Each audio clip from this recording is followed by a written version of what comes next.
ஆரம் 1.75 மீட்டர். இந்த சென்டிமீட்டராக மாற்றினா 175 சென்டிமீட்டர் கிடைக்கும்.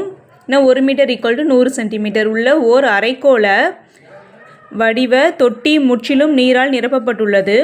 ஒரு குழாயின் மூலம் வினாடிக்கு 7 லிட்டர் வீதம் தொட்டியிலிருந்து நீர் வெளியேற்றப்படுகிறது. இப்போ நீர் வெளியேறும் வீதம் வந்து எவ்வளோ கொடுத்துருக்காங்கன்னா 7 லிட்டர் கொடுத்துருக்காங்க. 1 litre equal to 1000 centimetre cube. அப்போ 7 லிட்டர் எதுக்கு ஈக்குவலாக இருக்கும்னா 7000 சென்டிமீட்டர் க்யூபுக்கு ஈக்குவலாக இருக்கும். இதிலேருந்து தண்ணி வந்து 7 லிட்டருங்கிற வினாடிக்கு 7 லிட்டர் வீதம் வெளியேற்றப்படுகிறது. தொட்டி எவ்வளவு நேரத்தில் முழுமையாக காலி செய்யலாம்? Volume of water flows out of the tank in x second எதுக்கு ஈக்குவலாக இருக்கும்னா வால்யூம் ஆஃப் த ஹெமிஸ்பெரிக்கல் டேங்க்குக்கு ஈக்குவலாக இருக்கும். இப்போ இதோட value 7000 into x second equal to volume of the hemispherical tank formula 2/3 pi R cube.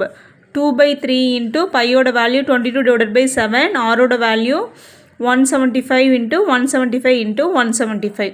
இப்போ இதை கேன்சல் பண்ணால் எக்ஸோட வேல்யூ 1604.16 செகண்ட்ஸ் கிடைக்கும். இதை என்னவா மாற்றணும்னா மினிட்ஸில் மாற்றணும். ஏன்னா நமக்கு ஆப்ஷன் மினிட்ஸில் கொடுத்துருக்காங்க. இப்போ இதை வந்து 60ஆல் டிவைட் பண்ணால் மினிட்ஸில் கிடைக்கும். x equal to 1604.6 divided by 60 minutes equal to 26.73 minutes கிடைக்கும், which is approximately equal to 27 minutes. Option A is the answer.